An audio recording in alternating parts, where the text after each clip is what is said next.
Dear students, आज हम लोग लेसन नंबर 10 क्लास 5 की बुक का पढ़ने जा रहे हैं, जिसका नाम है the ant and the grass hopper, चींटी और टिड्डा। ठीक है, चींटी और टिड्डा की कहानी इसमें दी गई है। बार्मर में लेसन से संबंधित क्वेश्चन पूछे जाते हैं, उसके बारे में बताया जाता है लेसन के बारे में। तो हम लोग पढ़ते हैं, sometimes we ignore our duties. Sometimes means कभी कभी, वी इग्नोर आवर ड्यूटीज हम लोग अपनी ड्यूटी को इग्नोर कर देते हैं या कर्तव्यों को अपने अनदेखा कर देते हैं। ऐसा होता है ना। सुनिए, have you ever done that? क्या आपने कभी ऐसा किया है या नहीं? Why did you do it? ऐसा आपने क्यों किया? And what happened? और क्या हुआ? When you did so? जब आपने ऐसा किया तो क्या हुआ आपके साथ? तो अगर कभी आपने अपने कर्तव्यों में लापरवाही दिखाई होगी तो आपको इसके बारे में खुद एहसास होगा कि लापरवाही का नतीजा क्या होता है। ऐसा ही इसमें लापरवाही का नतीजा उठाना पड़ेगा किसको? ग्रास होपर को। चींटी के बारे में आप लोग जानते हैं कि चींटी की विशेषता है कि वो बहुत मेहनती होती है, हमेशा काम में लगी रहती है। यही स्टोरी है इसमें, मेहनत और आलस के बारे में। तो इन द कोल्ड रीजन की बात है, ठंडे क्षेत्रों की, near the northern most part of the world, और जो उत्तरी पार्ट है दुनिया का, वहाँ की बात है। इट वाज समर टाइम, गर्मी का समय था। Everyone there looked forward to summer after, हर कोई जो था समर की ओर मतलब देख रहा था कि गर्मी आने वाली है। हॉरिबली कोल्ड विंटर, भयानक ठंडी के बाद। The sun shone brightly, sun means सूरज, सोन यानी चमका, ब्राइटली तेजी से, and all the creatures were happy, और सारे प्राणी यानी सारे जीव जंतु जो थे खुश थे। धूप बहुत तेजी से निकली। The grasshopper was relaxing, grass hopper आराम कर रहा था। एंड प्लेइंग म्यूजिक हैप्पीली, और खुशी से गीत गा रहा था। He was content to play music, वह गाना गाकर बहुत खुश था। And sit in the sun, और धूप में बैठा हुआ था। चलिए अब अगले पेज पर चलते हैं। The ant kept scurrying up and down, चींटी ने अपना अप एंड डाउन मीन्स ऊपर नीचे काम करते हुए आना जाना जारी रखा। कैरिंग ग्रेन्स ऑफ व्हीट, गेहूं के दानों को या अनाज को लेकर के। She looked tired and hot, tired means होता है थकना, हॉट मीन्स गर्मी लगना। तो वह थक भी गई थी और उसे गर्मी भी लगने लगी थी। She must have worked for a long time, वह काफ़ी लॉन्ग टाइम मीन्स लंबे समय से यानी काफ़ी देर से काम कर रही होगी, इसीलिए उसको गर्मी लग रही थी और थक गई थी। Why are you bustling about in this weather? The grasshopper asked the ant, grasshopper टिड्डा ने चींटी से पूछा कि why are you bustling about in this weather, तुम इस मौसम में इतना क्यों काम कर रही हो? तो I am preparing for winter when there will be less food, and I think you should do so too, the ant replied. तब चींटी ने जवाब दिया कि आई एम प्रिपेयरिंग, मैं तैयार कर रही हूँ, फॉर विंटर जाड़ों के लिए, when there will be less food, जब खाना ख़त्म हो जाएगा उस समय, तब के लिए तैयारी कर रही हूँ। एंड आई थिंक, और मैं सोचती हूँ, you should do so too, और तुम्हें भी ऐसा करना चाहिए। किसने कहा? द एंट रिप्लाइड, यानी चींटी ने जवाब दिया। किसको? ग्रास हॉपर को। The grass hopper ignored the advice of the ant.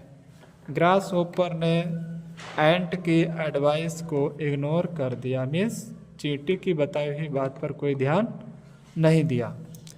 After the saviour winter, ठंडी के बाद, द सन वाज परफेक्ट, अच्छा धूप थी, मीन्स सही से धूप निकली। The grasshopper was enjoying the sunshine for too much to start collecting food for the winter. और ग्रास होपर जो था एंजॉय कर रहा था सनशाइन में, for too much to start collecting food for the winter, means ठंडी के लिए फूड इकट्ठा करने के लिए। सो ही ले ऑन द वार्म ग्रास, इसलिए वह उस जो घास पर था उस पर लेट गया। And began to play his music, और म्यूजिक यानी कि गीत गाना उसने शुरू कर दिया, ये सोचकर कि ठंडी तो अभी बहुत दूर है। सून द विंटर केम, और जल्दी ही ठंडी आ गई, सर्दी आ गई। The grass was cold and Frosty, घास कैसी हो गई, कोल्ड, और कोहरा पड़ने लगा, घास ठंडी हो गई, मीन्स बहुत ठंड बढ़ गई। And the wind hold across the fields, और जो हवा थी खेत से इधर उधर मतलब खूब तेज़ी से चल रही थी। The ant was sleeping happily in her home, चींटी खुश होकर अपने घर में सो रही थी। Because her larder was full of corn, क्योंकि उसका जो भंडारण था ना वो अनाज से भरा हुआ था। And wheat, corn and wheat से उसका लार्डर भरा हुआ था। सी न्यू दैट, वह जानती थी, that she had enough food to last the entire winter, कि उसके पास पूरी ठंडी के लिए पर्याप्त भोजन है, इसीलिए उसे कोई चिंता नहीं थी, वो आराम से सो रही थी। The grasshopper was starting to get hungry, अब ग्रास होपर भूखा रहने लगा, क्यों, क्योंकि उसके पास तो खाना नहीं था। ही लुक्ड आउटसाइड, उसने बाहर देखा इधर उधर, to see if there was grass to eat, की घास है खाने के लिए या नहीं है, इधर उधर देखा उसने। But it was too cold for the grass outside to grow, यानी बाहर इतनी ठंडी थी कि घास का उगना मतलब संभव नहीं था, इसका मतलब घास नहीं थी ठंडी के कारण, ठीक है। And so there was no food for the grasshopper, इसलिए ग्रास होपर के लिए वहाँ पर बिल्कुल भी फूड या भोजन नहीं था।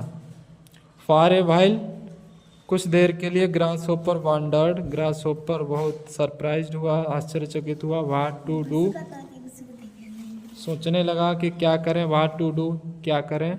सडनली ही रिमेंबर्ड, अचानक उसे याद आया, that the ant would always have some food, कि चींटियाँ जो है ना वो हमेशा कुछ ना कुछ भोजन रखती हैं, यानी रखी होंगी। So it went into the cold wind and walk to the ant's house, इसलिए वह बहुत ठंडी में गया और चींटी के घर की ओर उसने विजिट किया या घूमा जाके। फिर क्या कहता है, चींटी के घर पर पहुंचकर कह रहा है कि प्लीज़, कृपया करके, may I have some of your food, क्या मुझे आपका कुछ भोजन मिल सकता है, यानी मुझे दे सकती हो। द ग्रास होपर बेग्ड, चींटी ग्रास होपर ने जैसे भीख मांगते हैं इस तरह से बहुत विनती करते हुए कहा। द एंट वाज एंग्री, चींटी गुस्सा थी। एंड इरिटेटेड, और बहुत झुंझलाहट थी उसके अंदर। Because she had worked very hard, क्योंकि उसने तो बहुत मेहनत की है। टू कलेक्ट इनफ फूड, भोजन को कलेक्ट करने में। Food for the long winter months ahead, जो आगे आने वाले सर्दी के महीनों के लिए उसने क्या किया था, बहुत मेहनत किया था भोजन इकट्ठा करने में, इसलिए उसको बहुत गुस्सा आ गई। If you had not been so lazy, तो कहती है कि अगर तुम इतना आलसी ना रहे होते। And had prepared for the winter, और विंटर के लिए तुमने प्रिपरेशन की होगी या जाड़ ठंडी के लिए तैयारी की होती। एज आई हैड सजेस्टेड, जैसा मैंने तुम्हें कहा था, सुझाव दिया था, you would not be hungry now, तुम अब भूखे नहीं रहते, है ना, तुम्हें भी भूखा नहीं अब रहना होता। I don't have any extra food for you, तो कहती है मेरे पास कोई एक्स्ट्रा फूड नहीं है, तुम्हारे लिए अतिरिक्त भोजन नहीं है मेरे पास। The ant went back to her warm fire, चींटी अपने उस गर्म जो घर अंदर था, जिसमें बाहर तो ठंडी थी इसलिए वो अपने घर में चली गई।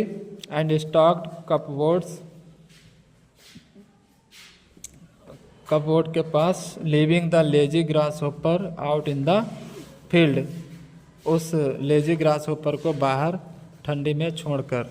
The grasshopper stood there, grasshopper वहीं खड़ा रहा। There not knowing what to do, उसे नहीं पता कि क्या करें, उसे कुछ समझ में नहीं आ रहा था कि अब हमें क्या करना है। चींटी अंदर चली गई और टिड्डा बाहर ही ठंडी में खड़ा रहा और उसे पता समझ में भी नहीं आ रहा कि क्या करना चाहिए।